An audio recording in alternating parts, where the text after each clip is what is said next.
again, and welcome to Sundown Surmisings. We've been on such a roll lately.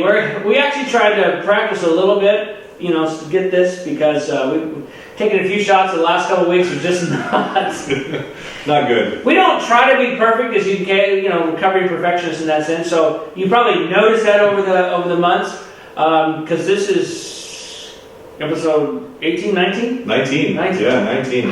Which is awesome. And we are certainly comfortable with each other in the text. So we're not trying to be perfect, but we'd like to clean it up a little bit. The last couple of weeks we're a little... Anyway. So, tonight, August 21, we're going to be looking at Joshua 1:9 and Joshua 24:15. And putting the two stories together, Joshua 1:9 at the start of Joshua's life, and Joshua 24:15 at the end of his life, sort of the epilogue, and as he's turning over the mantle and letting it go, and he gives this closing speech. That's what we're going to look at. PJ is going to walk us through. This is one of his stories. And again, just to kind of remind you, the theme we're looking at is God's leadership in the middle of what seems to be an overwhelming crisis. Right? Our one that started it off was Joseph in the middle of what would have appeared to be a disaster for most of us, right? You're sold into slavery. Well, your father and brother mock you. You're sold into slavery to your cousins who then turn around and sell you again. And you the ups and downs, the vicissitudes we talked about. And it would have seemed like a disaster. But through it all, forgotten, prison, blah, blah, blah, He sees God's hand in it, but only at the end. That's what he records the stories. I didn't get this at first, but now I see it. This is what you meant for this, but God meant for that. And then last week we looked at the story of Noah, and it's easy to read, I think, for us as we look through the Gospels. I can start, and in 15 minutes I'm through it. It's like, whew, okay. But for them, it was a long year. So our third story tonight in the series is Joshua. We understand the front points and the back points, but what would it have been like for him in the middle, and even at the end of his life, when you think, they've got it together. But for Israel, they didn't get it together. Leadership's hard. Leadership is hard, even when you seem like because there's so many different directions, and then as people kind of come in, they kind of, what if we do this and what if that? We're experiencing that because a lot of people have different opinions on how things should look or go. And I'm sure you've heard about many people. Hey, this is what you should do for the school. This is what you should do. You've had probably 400 different epidemiologists call you, right? Because everyone seems to be an expert. Yes. Well, the challenge with that is too. Is there's some things that are out of your control. Right. There's some things that you can't control. You want to do this, but you can't do that. And and I think that's one of the things that leadership for me in Joshua's story. Wow. He is. There's a lot of things people say you can't control, but he's following God. And let's start. Let's go to the first part of this, because what I think is, and I think sometimes his own thoughtfulness or wondering, am I properly prepared? And as I look at Joshua, here is a guy who 40 years earlier said, "This is doable. We can do this. We can go in this land. They're giants. We got it." And because of the people, running around and saying, "Hey, this is impossible," everyone died in that generation except for two people, and that's Caleb and Joshua. They were the two. And so now, he has, to me, had 40 years of preparation. Wow. You ever wonder? Here's again, it's more your white space around the black letters, but when I was going through and kind of turning my mind on this story, I wondered. You mentioned Joshua and Caleb, right? It's important, I think, one of the lessons as you go through a difficult task. Noah had his family, and his family was the promise. The thing about Joseph, I always say, he's by himself. Right. Joshua and Caleb had each other. In fact, they still kind of had that relationship. And I think there's a reason God sent out the disciples 2 by 2. And it's important. Maybe you're feeling alone in this struggle. You need to find somebody to pair up. And I'm not saying God's not enough, but there's a sense in the Bible that community, is better, right? There's wisdom in a multitude of counselors. And it's important to have that connection with other people. I think that's one of the lessons. Right. Because they would have buried everybody they knew. all their childhood friends. Yes. As everyone they knew would be passing away, they probably looking at each other. Family members, parents, Parents. I mean, it wasn't just the bad; it was everybody from that generation. They literally could look around and go, "There is nobody we grew up with. It's just you and me." And they could sit down at the fire time at the camp at the end of the day, like, remember? Yeah. The stories, because a lot of times one thing is like when we remember together. Yeah. And we have other people who fill in their spots, what they were going through. For them, it's just doing something. Those two. Yep. Well, the story takes off for Joshua, and folks, understand what I love about God's affirmation. The Bible talks about this in Hebrews. I'm the same yesterday, today, and forever.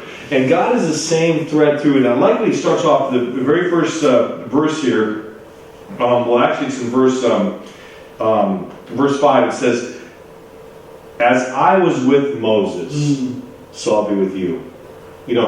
So what I like about that is he's helping Joshua to see the pattern of Moses' experience. So trying to follow on kind of what we talked about, to say, use your hindsight to trust my foresight. Absolutely. That's a great way to look at that. That's an awesome way to look at that, because trust what you've seen in the past to go where I'm asking you to go for the future. That's really cool. Yeah. So I like how you phrase that too, going where, So Joshua is now in charge of these people. Now, even though generations have died, they haven't changed their spots. Not much. They still wonder, they still obviously question. they're still going to tackle the land. Yes. So they're a little better than their previous generations, but we're going to find that they get told to do things like, walk around Jericho. They're like, what are we talking about? So this is before those things happen. And Joshua gets this message. And Doug, if you could read Joshua 1:9 for us. Joshua 1:9, I'm reading from the NIV again this month. See how that goes. And I may just go back to King James because I'm comfortable with it. But 1:9, here we go. "Have I not commanded you? Be strong and courageous. Do not be terrified. Do not be discouraged, for the Lord your God will be with you wherever you go." Now, I want you to hold on that for a moment. I want to take you back to verse 7 and read verse 7 to us. "Be strong and very courageous." Wait a minute. Let's read that again. "Be strong and very courageous." Now go to verse 9. "Have I not commanded you? Be strong and courageous." So, folks, between 7 and 9, I want to just take you for just one moment in my own imagination. He's already been instructed to be strong and be courageous. I'm wondering, Lord, I don't know how to answer that question. I don't know how to go into that portal. I don't know how to stand in that gap. Right. And God's like, wait a minute, we talked about this. You're be strong and be courageous. He says, "Have I not commanded you?" And he reminds him. And that's what I like about this story. He reminds him, says, "Be strong and be courageous. I'll be with you." Yeah. And wherever you go, I'll be there. I'll be there with you. Now, take that, and we're going to jump all the way to the last chapter of the book of Joshua. Okay, now, incredible things happen through this story. Amazing things. The land is becoming settled. They're taking over things. They find some hardships. There's still some struggles. But Joshua now comes to the end of his life, where, remember, he was given the fortitude and the encouragement to say, "Be strong and of a good courage." That's where he wants you to be. And he comes to the end, and here's the thing that's interesting about this story, Doug, is that oftentimes we think that our life story is enough to respond to the message. And Israel still is figuring out who they are. And Dad, just read the first part of 15. "But if serving the Lord seems undesirable to you," okay, then keep going.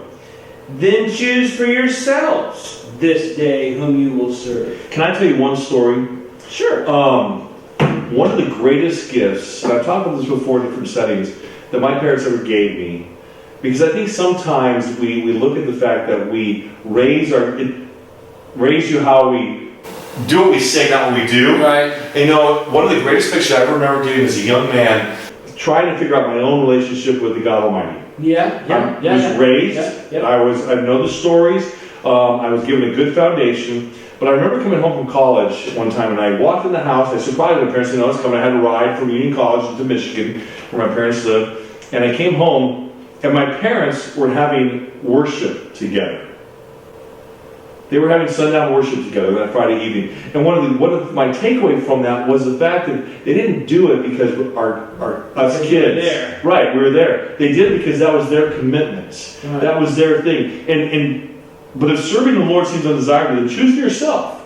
They didn't tell us we had to do that. But one of the great things they gave me was that, and it's at the very end of this verse, says this: "But as for me and my house, we will serve the Lord." Yeah. And that was a picture that my parents kept that thread, that we're going to serve God through this. And I think that's what Joshua does here. Yeah. Amidst all the questions, amidst all the inability to see the hindsight, and he now has the hindsight. Yeah. And he's, and the generation, I've often thought, okay, so everybody there, the difficult thing was none of them had known the stories.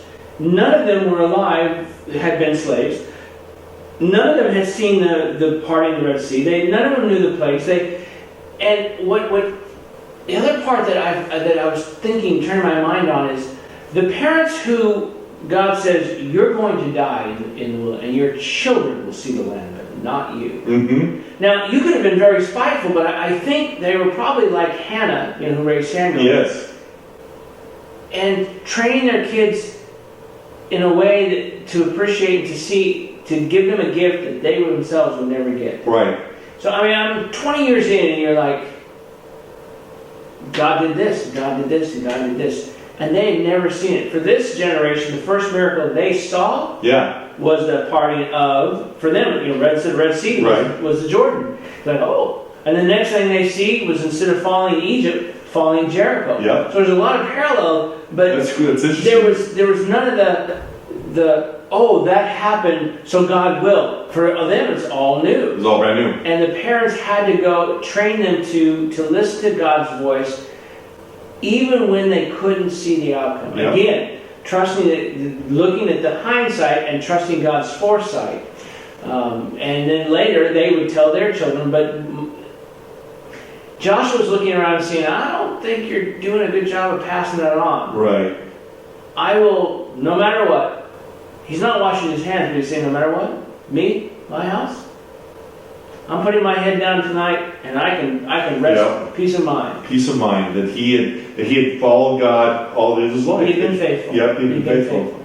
And I think that's an anchor. It's a stability where you can lean up against when those things go badly. Because Joshua knew these stories. Caleb knew these stories. But when you tell the stories, they're just stories. Yeah. And as he's letting through, they lived. Yeah, he's leading them through the idea of these new stories. But he still has a strong foundational faith that be strong and courage, I'll be with you. That keeps him going until the very end. He says, but as for me and my house, we're going to serve the Lord. Yeah. And obviously it changed his children to know the picture I'm giving you. He had, according to his death, so he would have been approximately 40 or so when they left Egypt. So he had been a slave. Yes. He knew what it meant to be a slave and then to be set free. And he was going to make sure his kids never forgot that. Yeah. And I think that was so impressed upon him and became his passion. And maybe that's what you'll take away. Maybe that's what you'll learn. Maybe the thing you take out of the story is that hope, but that drive that you may not know tomorrow, but you know who holds tomorrow. You can raise and give that as a gift to your children, to those around you who will follow on and say, it was hard, it was a horrible year, it was this and that and the other, but God took care of us. And maybe that's the message, that in the times of these, sometimes it isn't so much the comfort, but the comfort is, here's your next step. Right. Here's what I want you to do. And it started back there, where he could have said, I'm out of here. And God's like, Yeah. Strong, courageous. Left foot. Right foot. Left foot. Yeah. Right. And this is all you're going to do. This is what you do. Here's your next step. Here's your next, be faithful in this, here's your next step. And he could look at the end of his life going, I did that. Left foot, right foot, I was faithful in every step along the way. And God was faithful in what he had said. Yeah. So, well, thank you for letting me share that tonight. Yeah, Awesome. that was a great story. Again, some of these, we've covered before. You maybe have heard them. Some of you maybe not. I encourage you to read through. And that one, of course, that's the entire book of Joshua. So that might be a little longer to read. And there's all sorts of interesting, cool stories. We have one more in this series next week. And tune in. I'd give you a preview, but my mind just went blank on what it is. Mine too. I was thinking about Jeremiah, but I think it's later on down the road. Yeah, Jeremiah's. I was going to do Jeremiah. We will, but that's not the next one. Anyway, it'll be something here. But if you have an idea for us, send in the comments. Let us know, or email us principal@modernbayacademy.org or gregory@modernbayacademy.org, and we look forward to hearing from you. Yes. We'll see you soon. Bye. Bye.